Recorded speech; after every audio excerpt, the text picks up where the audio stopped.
So world leaders should respond to their Muslim communities by first. सबसे पहले तो आलमी रहनुमाओं को अपने मुल्कों में मुसलमानों की मौजूदगी के बारे में ऐसे बात नहीं करनी चाहिए जैसे वो कोई बहुत बड़ा मसला है। मेरे ख्याल में सदर मैक्रोन के बयानिए से इस इंतहा पसंदी को हवा मिली है जिससे वो लड़ने की बात करते हैं, ना कि इसमें कोई कमी आई है। ये कहना कि इस्लाम बहरान का शिकार है, इससे तो मुसलमानों को माशरती धारे का बामानी तरीके से हिस्सा बनाना और भी मुश्किल हो जाता है। लिहाजा लीडर्स को अपने अल्फाज का चुनाव बदलना होगा ताकि उनके मुल्कों के मुसलमानों का अदम इत्मीनान खत्म हो सके। आपने फ्रांस की बात की। हम जानते हैं कि फ्रांस एक सेक्युलर मुल्क है और वहाँ ये बहस एक अरसे से चल रही है कि आज़ादी इजहार राय और मुख्तलिफ मज़ाहिब के लिए एहतराम को एक साथ लेकर कैसे चला जाए। फ्रांस सेकुलर मुल्क है मगर एक जमहूरियत भी है। जमहूरियत की बुनियाद ज़मीर की आज़ादी पर होती है जिसमें इजहार और मजहब दोनों की आज़ादी शामिल है। फ्रांस में जो हो रहा है वो एक बुनियादी इख्तलाफ ज़ाहिर करता है, जहाँ रियासत एक तरफ तो आज़ादी इजहार और चार्ली एब्डू जैसे रिसालों के हकूक़ के तहफ़्फ़ुज़ की बात करती है जो ऐसी ज़बान और सोच को जगह देते हैं जो मुसलमानों के लिए इश्ताल अंगेज़ है। ठीक है, आपको इस हक़ का एहतराम करना चाहिए, अगरचे ऐसे ख़यालात कभी कभी इश्ताल अंगेज़ और सुनने में बुरे लग सकते हैं।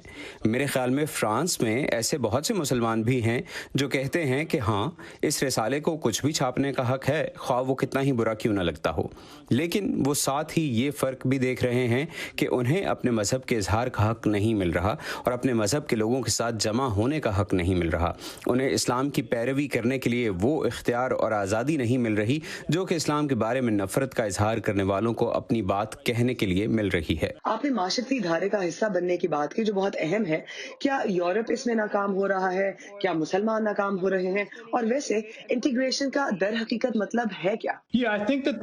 मेरे ख्याल में ये एक मफरूज़ा ही है कि फ्रांस के मुसलमान माशरती धारे का हिस्सा बनने में नाकाम हो रहे हैं। इसे ज़रा सिर्फ तादाद के एतबार से देखें। फ्रांस में 8 मिलियन मुसलमान रहते हैं, मगरबी यूरोप में सबसे ज़्यादा। अगर आप फ्रांसीसी माशरे का जायज़ा लें तो आप देखेंगे कि मुसलमान डॉक्टर हैं, प्रोफेसर हैं, बहुत से शोबों में हैं, जिससे ज़ाहिर होता है कि वो माशरे का हिस्सा हैं और फ्रांस के तर्ज़ ज़िंदगी के मुताबिक रह रहे हैं। लेकिन मसला ये है कि हम मुसलमानों के हाथों होने वाले तशद्दुद के 3-4 वाक़यात को लेकर उन्हें इस बात की अलामत समझते हैं कि मुसलमान माशरे से अलग थलग हैं। इससे ये बात नज़रअंदाज हो जाती है कि बाकी 8 मिलियन या 99% मुसलमान तो भरपूर तरीके से माशरे का हिस्सा है ना।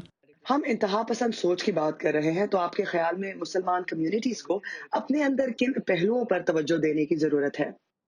I think internally within the Muslim community, मेरे ख्याल में मुसलमान कम्युनिटी के अंदर भी इसी पर गौर करना चाहिए कि इस्लाम को देखने और इस पर अमल करने के लिए बहुत से ज़ाविये हैं जिन्हें समझने की कोशिश करनी होगी। ओलिवर रिवाय एक स्कॉलर हैं जो कहते हैं कि बजाय इस्लाम को इंतहा पसंदी का एक ज़रिया समझने के ये देखना होगा कि अक्सर औक़ात मुआशी मसाइल बेइत्मीनानी की वजह होते हैं। फ्रांस में बहुत से लोग बटे हुए हैं, अलग अलग इलाकों में बहुत से मुसलमान गरीब बस्तियों में महदूद हैं, उनके पास अच्छे स्कूल नहीं, उनके इलाकों में बहुत पुलिस मौजूद होती है।